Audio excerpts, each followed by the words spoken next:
Galera do oitavo ano, estamos começando mais uma aula de história.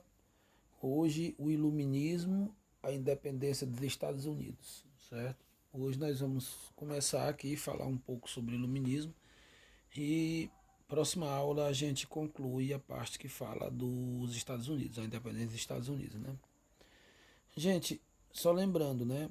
Sociedade estamental, na qual a origem, né, mais do que a renda determinava a posição social do indivíduo. A sociedade era dividida em estamentos, em camadas, entre os quais os indivíduos praticamente não tinham nenhuma possibilidade de transitar. Sociedade estamental. É aquela sociedade, gente, em que as pessoas não conseguem passar de uma camada para outra, não conseguem ascender, não conseguem subir na vida, melhorar de vida, entendeu? Muito embora trabalhe. Porque, gente, a exploração era tão grande que as pessoas não tinham condição alguma de acumular riqueza. E os poucos que conseguiam acumular, mesmo assim, eram discriminados, porque não existia evolução de uma classe para outra. Porque se a pessoa é um burguês, ele passa o resto da vida sendo um burguês. Se ele é uma pessoa do campo, um camponês, ele passa o resto da vida sendo camponês. Os seus filhos vão ser camponeses, os seus netos, então não tinha como um camponês se tornar um nobre, não tinha como um burguês se tornar um nobre, não tinha como, muito menos um nobre se tornar um camponês. Ele poderia não ter nada, ter acabado tudo que ele tinha na vida, mas ele tinha o espírito de nobre, ele tinha o espírito da nobreza. Ele era um nobre, entendeu?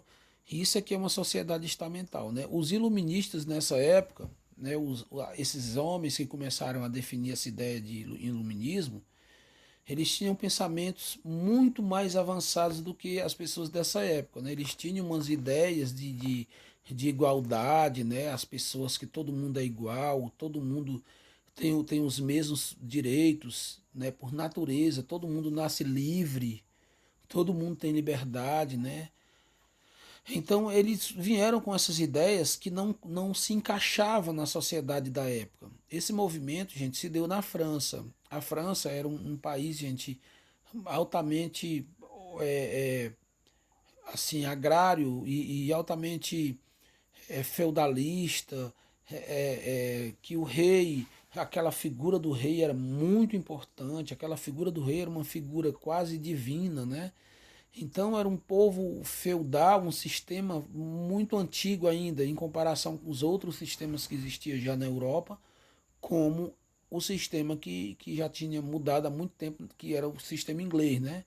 Que lá na Inglaterra já existia o parlamento, que tinha a liberdade de criar as leis, tinha o povo que participava das assembleias, né, a Câmara dos Lordes e a Câmara dos Comuns, né, formada pelo povão, a Câmara dos Comuns, e a Câmara dos Lordes, formada por aquele povo mais rico, né, mais importante. Isso na Inglaterra. E lá o rei já não mandava mais em nada nessa época aqui, mas na França o rei era tudo, cara. Né, o rei Luís XIV, né, Luís XIII, ele era muito arrogante, muito arrogante. Ele chegou a dizer, gente, que ele era que era o responsável por tudo na França. Ele era o sol, né? A lei era ele. Tudo, tanto é que ele ficou conhecido como Rei Sol, né? Nessa época, gente, o pessoal estava definindo a história do Estado, né? O Estado absolutista, que o Estado é que defende o povo, o Estado é que protege o povo, o Estado é que abriga o povo, o Estado dá uma língua ao povo, dá um né, uma nacionalidade ao povo. Então ele chegou ao ponto de entender que o Estado não era o Estado era ele, porque ele era que dava tudo ao povo. E o povo acoitava, né? O povo acreditava muito nas coisas que ele falava, né? No caso, Luís XIV, viu, gente? Ele era muito arrogante. Então, os caras que começaram a pensar na questão da igualdade, na liberdade, né? Eles começaram a defender uma ideia de que o rei não tem esse direito, não. Quem dá direito ao rei é o povo. O povo é que dá o direito ao rei. O povo é que dá o poder ao rei. Portanto, o povo pode tirar o poder do rei. Basta o povo querer. Mas o rei não aceitava isso, não. E o rei passou a perseguir muita gente por conta disso, né? Mesmo assim, gente, com essa perseguição toda, ele não conseguiu conter, né, o movimento, porque dentro do reino, dentro do castelo onde o rei morava, existia muitos pensadores que eram iluministas que viviam lá perto do rei, né, que tentavam botar na cabeça do rei que os tempos eram outros, não eram mais aqueles tempos da antiguidade, mas o rei era cabeça dura, gente, ele era muito cabeça dura, certo? Vou ler aqui só um pouquinho aqui para vocês. Olha aqui, né, gente, o rei. O iluminismo, a independência dos Estados Unidos. Aqui, ó, a representação aqui, gente, do sol, né? Está brilhando, né? Está brilhando, iluminando. Então a palavra iluminismo, ela vem de iluminar, né? Iluminar a mente da pessoa, né? Dá aquela ideia de inteligência, de iluminação, né? O iluminismo, também conhecido como ilustração, foi um movimento de crítica ao antigo regime. Os pensadores iluministas, intelectuais de diversos eram contrários à influência política e cultural da igreja, aos privilégios da nobreza, à servidão do campo, ao monopólio comercial e à censura. A censura é a falta de liberdade de falar o que quer, né, gente? Eles queriam dizer, queriam criticar, né, qualquer governo, né? Mas o rei não aceitava, né? O rei Luís XVI, Luís XIV, o bicho era ruim, aceitava certas coisas não. O iluminismo provocou mudanças políticas e econômicas. Sua influência também se estendeu para a educação, cultura, a arte e a moral na época. Além disso, os ideais iluministas inspiraram movimentos de independência, como a independência dos Estados Unidos, a Conjuração Mineira aqui no Brasil, né, por Tiradentes, e outros movimentos. Ó. Os filósofos das luzes, né? Aqui destaca aqui alguns: John Locke, Montesquieu, Voltaire, Rousseau e vários outros aqui, definição de cada um aqui. Ó. O inglês John Locke defendia que todo ser humano tem um direito natural. Os direitos naturais, como a liberdade, a felicidade e a prosperidade. Todo mundo pode prosperar, todo mundo tem direito a ser feliz, todo mundo é livre. E isso para John Locke. Os governantes poderiam ser instituídos caso não seus interesses comuns. Caso os governantes fizessem alguma coisa que não fosse direcionada ao povo, que não estivesse defendendo os direitos do povo, né, esse governo poderia ser destituído. Será a ideia de John Locke. Né? Já a ideia de Montesquieu defendia a liberdade dos indivíduos, uma coisa parecida com John Locke, né, assegurada por um conjunto de leis, uma constituição. Né? Constituição, a existência de três poderes independentes. Ó. Executivo, que executa a lei, legislativo, que cria as leis, e o judiciário, que obriga a pessoa a obedecer à lei. Quem é o executivo? É o prefeito, é o governador, é o presidente da república. Isso é o executivo. O legislativo são os deputados federais, os deputados estaduais, os senadores que criam as leis. Quem é o judiciário? São juízes, desembargadores, ministro da Justiça, o Supremo Tribunal Federal. São esses caras que são o poder judiciário. Eles obrigam a gente a obedecer à lei. E Voltaire era o suíço, criticava o absolutismo e a Igreja Católica, defendia a liberdade de expressão por meio de livrar o povo da superstição e da ignorância. Ele tem até uma frase dele, gente, aqui não cita não, mas tem uma frase de Voltaire que diz assim: posso não concordar com nada do que você diz, mas asseguro até a morte, defenderei até a morte o direito que você tem de dizer. Entendeu?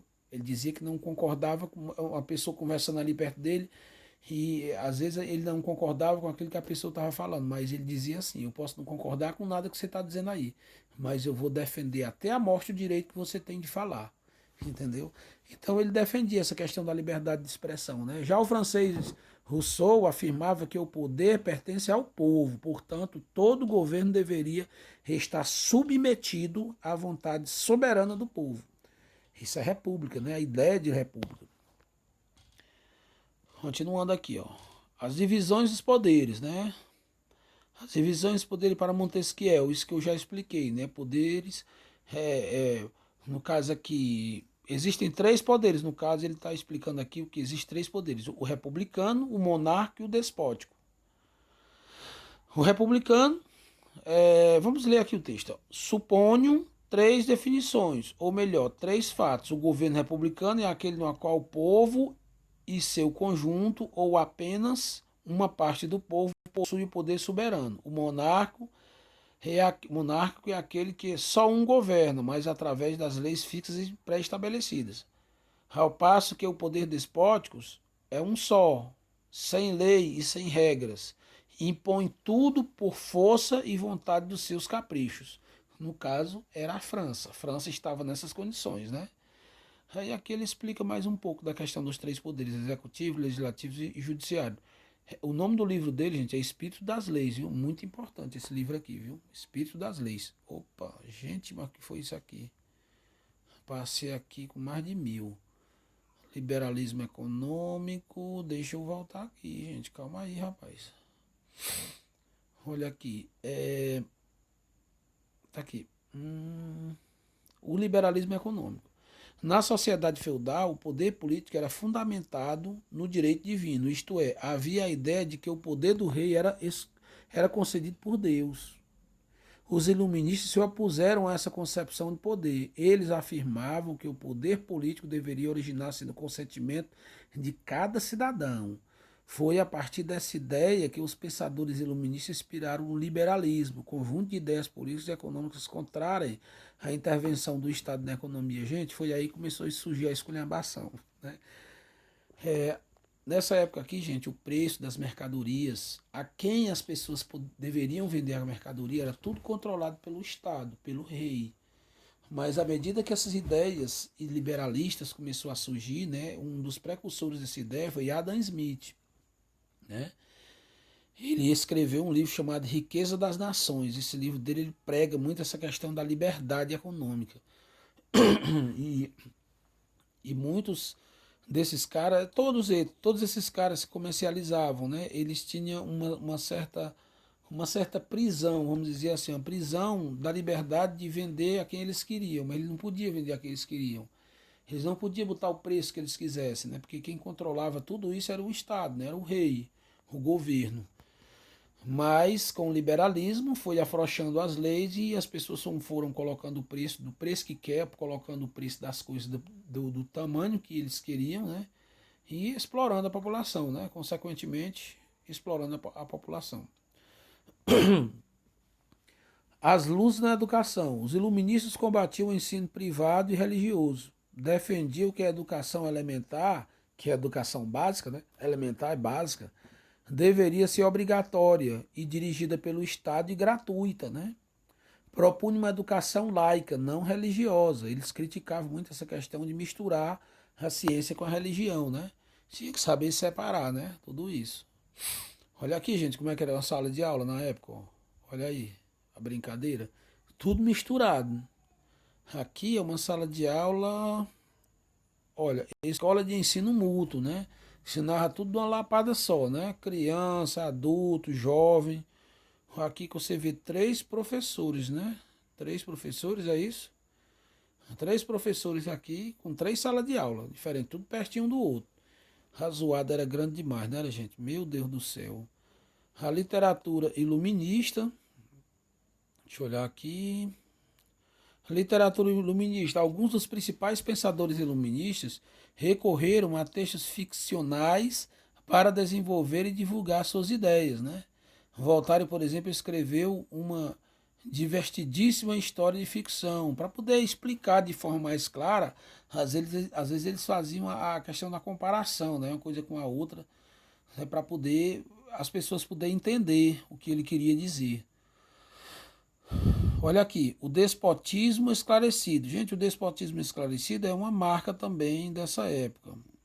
A gente vai só até aqui, gente, na página 51, certo? Eu vou só explicar aqui para encerrar aqui nos 15 minutos e um pouquinho.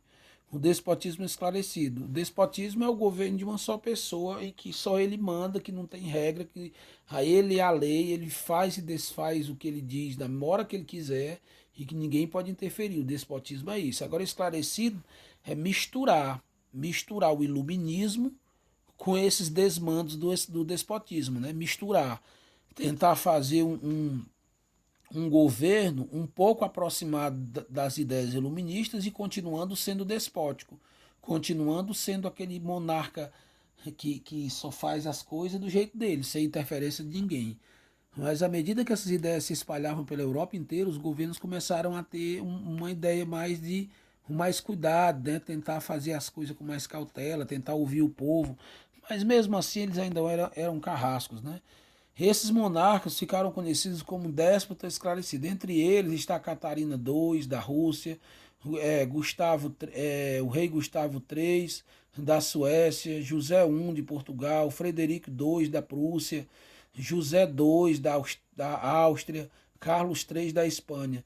Esses últimos estreitou o controle administrativo e fiscal sobre as colônias espanholas da América, expulsou os jesuítas desse território e instituiu novos impostos e novas divisões governamentais. Né? O ato de expulsar os jesuítas era uma forma de mostrar ao povo que o Estado agora é laico, ele não tem mais interferência da igreja, que era uma característica do iluminismo. Né? Mas isso não serviu. Né? Gente, a independência dos Estados Unidos a gente vai ver só na próxima aula, certo?